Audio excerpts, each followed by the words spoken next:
Love Serye TV. Echoes of Love Betrayal. Tunghayin na po natin ang ika-14 na bahagi.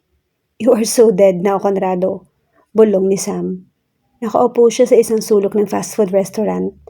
Ang mga mata niya ay nakatutok sa taong kinatagpo ng isa sa mga tauhan ni Congressman Leviste. Tama ang hinala niya. Hindi aabuti ng ilang araw at muling susulpot ang bodyguard ng congressman. Sinundan niya si Canor, ang nasabing tauhan. Kinabitan niya ito ng tracker nang mapansin niyang tila kakaiba ang kilos nito ng mga nakaraang araw. At ito ang umasiste sa politiko kapalit ni Conrado. Nagpasya siyang matyagan si Canor. At hindi siya nabigo sa pakay. Lumabas na nagtatagong daga sa lungga. At kailangan itong mahuli ng buhay ng pusa. Magpalamig ka muna daw, sabi ni boss hanggang matapos ang eleksyon. Oh, panggastos mo. Inilapag ni Canor ang makapal na sobre sa mesa. Nagkabit ng bag si Dan kay Canor kaya malinaw na naririnig niya ang diskusyon nito at ni Conrado. Kinuha ni Conrado ang sobre at sinilip ang laman. Maya-maya ay napabuntong hininga siya.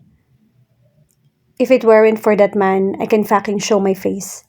Nagmura ito. Mr. Fang is in the hands of the local police. If he reveals my identity, the old man will be freaking gone. Inayos si Conrado ang suot na sombrero.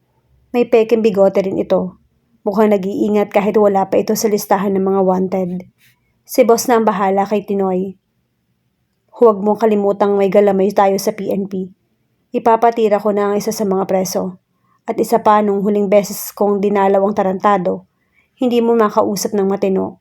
Parang may kinatatakutan. Kahit nagsubmit ka ng report na pumalpak ang operasyon, hindi pa rin makapaniwala ang matandang Leviste. Ano ba talaga nangyari? Hindi pwedeng naitimbre yon sa otoridad. Walang maglalakas ng loob sa ilang mabababang pulis na kalabanin ng congressman. Kumuyom ang mga kamay ni Conrado. He's not from the police. Tumalim ang mga mata nito. He? Iisa lang? Napakamot sa ulo si Canor. Anak ng tipaklong, iisang tao lang ang dumali sa inyo. Hindi yun na nabasa ko sa report. Cause our boss wouldn't believe it. That devil is unbelievably skillful. Even the men from the triad had no chance to get back at all. Hinihingal na sabi nito. Bakas ang pinaghalong takot at galit sa mukha. If I hadn't escaped that time, I would be good as dead. That guy is something else. I was just lucky his attention was focused to Mr. Fang. His face was covered though. That's why I couldn't determine whether he's someone related to us. Hoy, Conrado, anong pinagsasasabi mo? Huminahon ka. Itinaas nito ng nanginginig na kamay. I swear I'm going to kill him. I'll never forgive him for making me a fool out of me. Pinukpok nito ang mesa. Samantalang mula sa kanyang kinalalagyan ay napaismid si Sam. Inayos niya ang nakakabit na earphone. Come and get me then, foolish black. Huwag ka munang maging agresibo sa mga hakbang mo, Conrado. Kung sakaling totoo ang sinasabi mo, kailangan natin ang buhay ang taong iyon. Hindi na tayo pwedeng sumabit pa. Nagiging mainit na ang ulo ni Congressman. At ang asawa niya, gigil nang ipapatay ang anak. Tila batong nahinto si Sam. Nabitawan niya ang hawak na tablet. Lumikha iyon ng ingay na ikinalingon ng ilang parokyanong naroon. Isa sa mga customer na bumaling sa mesa niya si Conrado. Gumiti ang pawis sa gilid ng mukha niya. Inuyoko na ang ulo. Alam niyang malabo siya makilala nito, pero mainam pa rin ang naniniguro. Hindi ko na malaman kung sino susundin ko.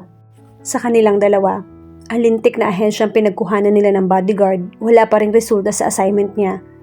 Hanggang sa matapos ang eleksyon, kontrolin mo muna ang sarili mo. Sa wakas ay natuon ang atensyon ng bodyguard sa nagsalitang si Canor. O paano? Aalis na ako. Tumayo ito at tinapik sa balikat si Conrado.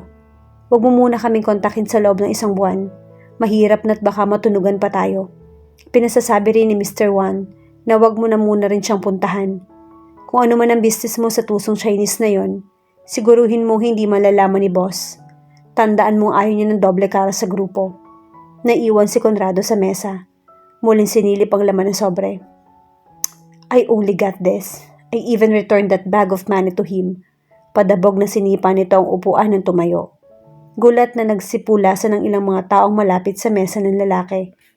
Sinundan ni Sam si Conrado. Nagdidilim ang paningin niya. Mabigat at marahas ang kanyang paghinga. Sa ilalim ng suot niyang eyeglasses ay tila may patalim sa mga mata niya. Kung literal na nakamamatay ang pagtitig, malamang ay kanina pa nakabulagta ang taong sinusundan niya. Walang laman ang isip niya ng mga sandaling iyon kundi ang kitli ng buhay nito. Nang nasa main road na sila, ilang kilometro pa ang nilakad ni Conrado bago lumiko sa isang eskinita. Tinukot ni Sam ang kanyang baril. Damn you, Conrado. I'll extract from information from you or you'll die regretting the day you were born. Lumibot ang mga mata niya sa paligid. Ilang tao lang ang naglalakad. Nag-aagaw ang liwanag at ang dilim. Pasimple na niyang iniksian ng 2 metrong distansya nila. Palapit siya ng palapit dito hanggang sa nagtungo ito sa isang mas makipot at mas madilim na eskinita. Nang aktong lilingon na si Conrado, ay tuluyang dumikit na si Sam sa likuran nito. Huwag kang gagalaw. Mariini ang bulong sa batok nito. Nasa loob ng jacket niya ay ang baril na may silencer. Ang dulo niyon ay nakatutok sa tagiliran nito. Who are you? Hintakot na lilingon sana si Conrado, subalit idiniin niya ang baril sa likod nito. Hindi itinuloy ng lalaki ang paglingon. Sige lang, gumalaw ka at pupulutin ang mga lamang loob mo dito. Are you from the police? Or are you one of the congressman's henchmen sent here to kill me? Paulit-ulit ang tanong mo, Conrado. Hindi mo ba ako natatandaan? Too bad. I thought that you were eager to take your revenge on me. This is the second time we've met. The first one was in that abandoned building. You bastard. Ikinasa ni Sam ang baril na pumutol. Sa anumang sasabihin pa nito, walang dudang nakilala na siya ni Conrado. Huling warning ko na. Sumunod ka sa lahat ng sasabihin ko o paglalamayan ka ng aso sa kaling to. Damn you. Angil nito. Yes, damn me. Now, move. Hindi ako pasensyosong tao. At lalong hindi ako santo para pigilan pa ang sarili kong patayin ka dito. You'll do it anyway. Why not to do it now? Are you sure you want to provoke me, Conrado? Maniwala kang hindi mo gugustuhin galitin ako ngayon. Alam mo ba kung gaano ang pagnanais kong padanakin ang dugo mo mismo sa harap ko? Pigil na pigil ko ngayon yung sarili ko, Conrado. Samantalahin mo na ang pagkakataong may natitira pang katinuan sa isip ko. Pagak na tumawa ito. Aren't you going to kill me?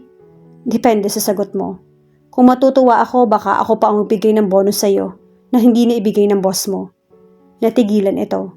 What do you want? Lumakad ka muna bago kita interogahin. Itinulak ni Sam si Conrado paliko sa isang eskinita na walang gaanong dumaraan. Mula sa harap nila ay naroon ang isang malawak na solar ng bakuran ng isang malaking bahay. Halatang walang nakatira dahil sa kalumaan niyon. Sinipa niya ang kinakalawang na gate. Pagpasok nila ay sa kanya pinusasan si Conrado. Sige, humarap ka. Kitang-kita niya ang panlalaki ng mga mata ni Conrado nang humarap ito at mabistahan siya. This isn't the second time. I always see you. Yes, nagulat ka ba? Inalis niya ang suot na cap at ang eyeglasses. Lynn, Eliza's bodyguard? Why? Peke ang pangalang yon. Katulad ng pagkataong nilikha ko para makapasok sa mansyon ng mga Leviste. Umiling ito. That's impossible. I received your resume directly from the CELTI. Isang nanunuyang ngiti ang sumilay sa mga mata at labi ni Sam. So alam mo ring ang peking security agency na yon. Pero walang nakakapagtaka doon kung dati kang tuta nila. Hindi ko kasalanan kung wala kayong kaalam-alam sa hacking. Pinasok ko ang system nila. Ang resume na natanggap mo ay hindi mismo nanggaling sa kanila, kundi sa akin. What? Huwag ka na magtanong kung wala kang ideya. Pagkakataon mo nang idepensa yung buhay mo. Sagutin mo yung tanong ko. Kasabay ng pagguhit ng talim sa mga mata niya ay ang pag-ikot ng baril sa mga daliri niya. Ang uso niyon ay nakatutok sa negro.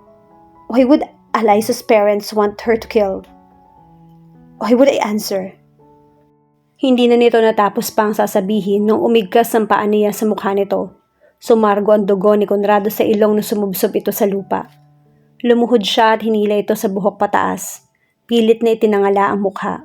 Listen, Conrado. I want you to listen well. Hinihingal sa galit si Sam. Pakiramdam niya ay sasabog siya sa tindi ng kanyang pakiramdam. I call the shots here. Kung ayaw mong balatan kita ng buhay, sabihin mo kung anong alam mo. Bakit pinapapatay si Eliza ng sarili niyang mga magulang? Sigaw niya. Ngumiwi si Conrado. You still don't get it. Nahihirapang bigkas nito. There are no sane parents in the world who would actually try to kill their children unless they are not really blood-related. Nabitiwan ito ni Sam. Hindi anak si Eliza ng mga Leviste. Hindi siya makapaniwala sa nalaman. Sumagi na yun sa isip niya pero binaliwala lang niya dahil ayaw niyang maniwala sa posibilidad na komplikado ang buhay ng dalaga. That kid is living as the puppet of the true Eliza Leviste. Her parents got killed by that old man. Tumawa si Conrado. Actually, she witnessed her mom being ruined. But as a 14-year-old girl, what she can do? Just cry and cry. Non-stop. Non-stop crying. Ang problema, walang kasiguruhan ang lahat, Dan. Maaaring bukas, sa makalawa o sa darating na Lunes, hindi mo na ako makikita pa. Saka lang niya naintindihan ng sinabi ng dalaga.